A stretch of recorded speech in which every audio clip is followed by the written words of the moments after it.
You get across from. Yeah, how do you get to your objective? Do you go across the side of the hedgerow? Do you go up the side? Do you have Well, covering fire? if we're attacking from one hedgerow to another, Mm-hmm. you go up this side here. Mm-hmm. You go up here and advance, and then up here is another hedgerow going that way with the Germans behind it, you know.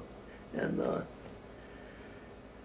that's the way we would advance. Always on the side of a hedgerow. Keep hugging the hedgerow, you know. And you dare not go down in the middle of the field because you'd be an easy target. Yeah. You know, much easier target out in the middle of the field. Didn't the Germans have an effective machine gun? Did they have a machine gun? Didn't they have an effective machine gun Yes, that they they used? did. Can you describe how they would do it? Yes, they did. They were so fast.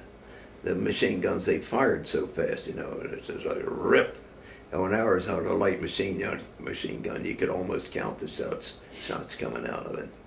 But those Germans, when they fired one of their weapons, it was just, like I said, just rip, you know. And that there's no way you they were just fast. That's all they. Interlocking fields of fire? Did they have interlocking? Yes.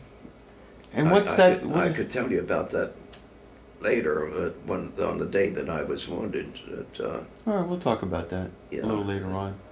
But yes, they on that day, say there were two hedgerows going like there's an opening in each one. Mm-hmm. One over here and one over here, and a German automatic weapon in each opening, firing diagonally across that field, you know. And they were making those doggone tracers were making one big green X all the way across that field.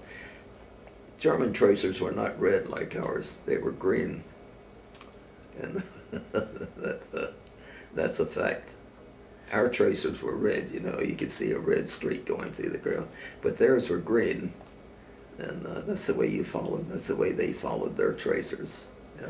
And you had to go and you had to eliminate the enemy. Is what you had to do, right? Yeah, that's right. the way it is. That's all there was to it. You had to eliminate him. Yeah, and that's how it would work.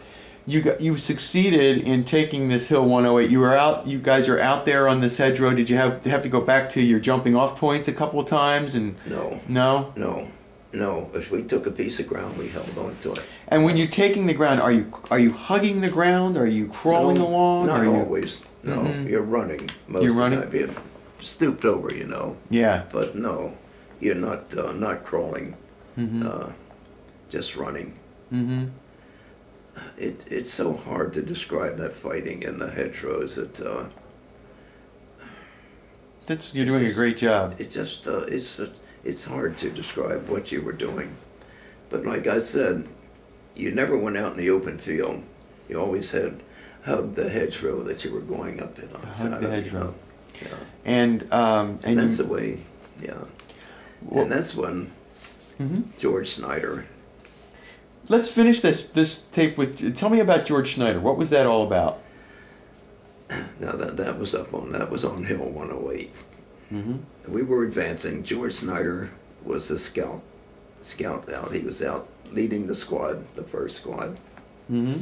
And we got to about right in the middle of this field, in the middle of this hedgerow, and George Snyder was shot. And he went down, and we kept on going, and I told a medic to stay with him, and we got up to the next hedgerow, and what our objective was, you know.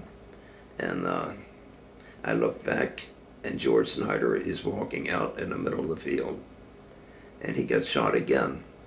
Never killed him, but he was shot twice there, and he did get home.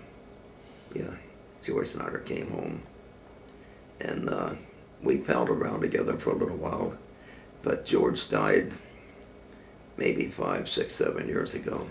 You've had some interesting experiences about George Snyder since then, with some of artifacts related to his yes. service. Tell us about last year when I was over there in Normandy, I met this fellow who showed me a bayonet with George Snyder written on it on the scabbard.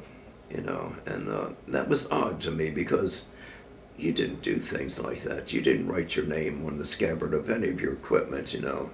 But right on the scabbard of that bayonet was George Snyder written on there. And here he picked up one of George Snyder's dog tags, which there again doesn't sound kosher to me. And also his helmet, you know. And his helmet had George Snyder written in it. The helmet as well. I can understand that, somebody writing a name in their, inside their helmet, you know. But not on their equipment that's going to stand inspection, because you just didn't do that. You found it over there. No, but that's what he found, all these three things: the helmet, the bayonet, and the dog tag. And why George Snyder would have left the dog tag there, I didn't know it until last year when I was in Normandy and met this fellow. I didn't know that anyone had found one of his dog tags. But You're when we finish up, because this is what happened on Hill 108, and you've traveled back to Normandy a number of times. And yeah. Was last year, had you been to Hill 108 a couple of times? Yes. Yes. Yes. And I have maps of that area, Mm-hmm. and I wanted to go by those maps. And these fellows, this English fellow that I was with, you can't use that map anymore because nothing's the same. He said all the roads have changed, and I said no, they haven't, because I had been there in 1988. I was up on Hill 108, and I used the map that I had and went right to the places, to the farmhouses that were there, you know. And but Steve West was telling me, no, you can't use that map because nothing's the same anymore up there. But I bet you I could. I know if I had used that map, I could have taken them to the sunken road. When I started that attack on Hill 108, you know, things come back to you. Mm-hmm. When I started my platoon on that attack on Hill 108, there was a sunken road. I was on the right side of the sunken road, going up, advancing, but I was out in the middle of that field for some reason or another. And in that sunken field, I found out later, there was an 88 gun, and that's what was shooting at us. And I had to call back. I went back, got on the other side of that sunken road, and went up, and we captured that 88. That was in that shooting at us when I was on the other side. And that's when I lost, Harry Hendricks was killed over there. Zika was wounded. And, I don't know, I lost a couple of men out in the middle of that field. But we did, that was an 88 in that sunken road, and we captured the darn thing. Now, when I got up there, the first Sergeant Nelson was there. And I said, you know what, Nelson, I'm going to put I had a thermite grenade. I said, I'm going to put it down this barrel of that gun. No, don't do that. We want to take it back. Well, the Germans take it back. He wouldn't let me destroy that gun. And that evening, the Germans took the doggone gun away from us. And I guess they started using it again. Start to use it again. But a lot of things, you think they come back to you after a while, you know. And, yeah. But that I do remember. And there were German soldiers, 3 or 4 German soldiers laying around that gun. One of them was still alive, but he was wounded pretty badly. And some things that, on the first day on the beach, I didn't tell you about a gun that we captured. It was a little German self-propelled gun. We didn't really capture it, it was knocked out, but we captured the soldiers that were around it. And some big shell must have hit that gun, that right into the center of that gun. And the driver and whoever else was in there with him, you could see their legs from the legs down. That's all. The rest of their body was gone. You know, that was on the first day, June the 7th, that we did that.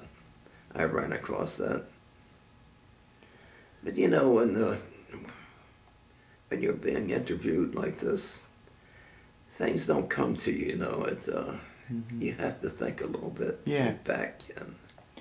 Well, we'll conclude with this portion for now. We'll pick another time to come back and finish part 3. Okay. Thanks a lot, Bill. You're doing a great job. I really appreciate it. Well, I hope so. I hope it's been some advantage to you. Oh, it's terrific.